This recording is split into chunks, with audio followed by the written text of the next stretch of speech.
बालाघाट में तेंदुए और बाघ का आतंक लगातार जारी है। रिहायशी इलाकों में तेंदुए और बाघ की मौजूदगी लगातार दर्ज की जा रही है। ग्रामीणों के पशुओं को अपना शिकार बना रहे हैं। Balaghat ranger college bypass road ward number 29 Lanji का ग्राम, इसके साथ साथ खैर लांजी, महके पार, लाल बर्रा, वारा सोनी जैसे इलाके दहशत में हैं।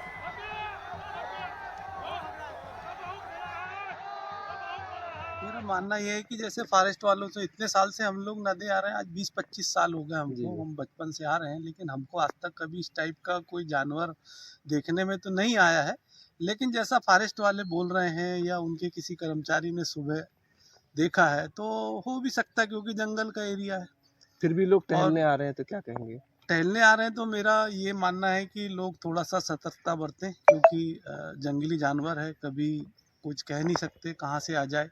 क्योंकि हमने यहाँ कई सालों से आ रहे हैं तो हमने हिरण है और जैसे जंगली सुअर है और मोर है, और हमने यहाँ पे कई प्रकार के पशु पक्षी भी देखे हुए हैं। काफ़ी सुंदर वातावरण रहता है यहाँ का, लेकिन फिर भी सतर्कता बरतना चाहिए। पिछले कुछ दिनों से लगातार सुनने में आ रहा है और इस बात के प्रूफ भी मिले हैं कि बालाघाट के शहरी क्षेत्रों के आसपास तेंदुए की जो है वो आहट सुनी जा रही है। सबसे बड़ा कारण जो मैं इसमें महसूस करता हूँ कि जो तेजी से शहरीकरण हुआ है, हमारे बालाघाट के आसपास का जो सटा हुआ इलाका है शहर से, वहां पर निर्माण कार्य बहुत तेजी से हुए और मैं समझता हूँ कि हम वन्य प्राणियों के प्राकृतिक आवास के नजदीक पहुंचे हैं और इससे उनको थोड़ा खलल और परेशानी महसूस तो हो रही है। ये बिल्कुल सही बात है। तेंदुआ जो है वो बहुत खतरनाक आदमखोर होता है। अगर एक बार ये आदमखोर हो जाए या इसको आदमी का शिकार करने लगे तो इसको ट्रेस करना बड़ा मुश्किल होता है। और सबसे बड़ी चीज ये है कि तेंदुआ जो है ये कभी भी किसी भी समय आपका दबे पांव छुपके आपके घरों के आसपास आ जाता है और आपके जो छोटे मोटे जो जानवर हैं उनको उठा के ले जाएगा। अगर ऐसा कोई आपका बच्चा खेल रहा है और वो ज्यादा भूखा है तो उसको भी वो उठा के ले जा सकता है। तो इसमें सतर्क होना चाहिए। दूसरी चीज ये है कि अगर कोई तेंदुआ बार बार मूवमेंट कर रहा है तो उसे टेंटलाइज करके जो है वापस घने जंगलों में छोड़ना चाहिए। वो आता है और खो जाता है, वह कौन है? इस समय बालाघाट जिले में अगर किसी ने दहशत फैलाई है तो वो तेंदुए और बाघ ने। जगह जगह जिले के किसी भी कोने की बात करें तो वहां पर बाघ और तेंदुए नजर आ रहे हैं। बालाघाट शहर का रिहायशी इलाका, जिसे हम रेंजर कॉलेज मैदान कहते हैं, वहां पर तेंदुए की आमद। उसके बाद बालाघाट रिहायशी इलाके, जिसे हम बाईपास कहते हैं, वहां पर तेंदुए की आमद। और अभी वार्ड नंबर 29, वहां पे भी तेंदुए की आमद। बालाघाट जिले के कटंगी तहसील में भी तेंदुए ने आमद दी, लांजी तहसील में भी आमद दी।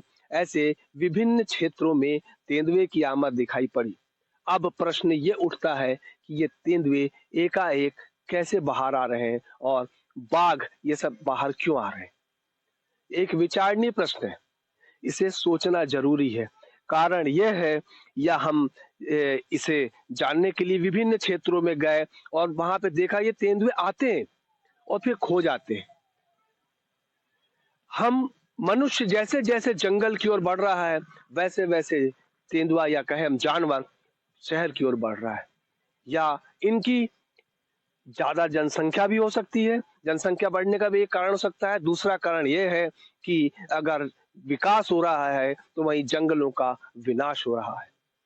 इस विनाश को देखते हुए यह जीव जंतु शहर आ रहे हैं और ऐसा ना हो कि ये तेंदुए किसी दिन हमारे लिए घातक बन जाए। अभी हम ये जंगली इलाके में आए हुए हैं, जैसा पिछली बार बताया गया था। आपने कटंगी के पास, महके पार के पास भी देखा था कि एक बाघ ने एक की हत्या कर दी थी। इसके अलावा कभी आपने नहीं सुना होगा कि इन बाघों ने या इन तेंदुए ने किसी पे हमला किया है। जैसे आप मेरे पीछे ये जंगल देख रहे हैं, मैं चाहूंगा कि आप दिखाइए। देखिए ये तेंदुए की आमद की जगह है। ऐसी एक मांद बनाया जाता है, ऐसा बना के तेंदुआ यहाँ से आता है। देखिए, ये तेंदुए के आने की जगह है। इन जगहों से तेंदुआ बाहर आता है और अपनी आमद को दर्शाता है और बताता है कि विकास तो ठीक है, हमारा विनाश ना करे। रुपेश श्रीवास्तव, एनडीटीवी, बालाघाट। रतलाम का